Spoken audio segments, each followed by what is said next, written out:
Hey, what's up guys? So in this video, we will see how to fix WhatsApp images not showing in gallery on any Samsung phone.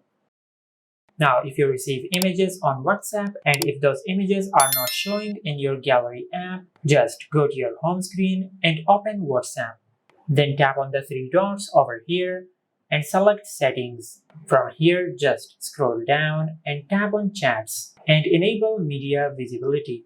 After that, just go back and tap on storage and data. Now from here under media auto download, just tap on when using mobile data and select all these options and tap on OK. Then tap on when connected and select all these options.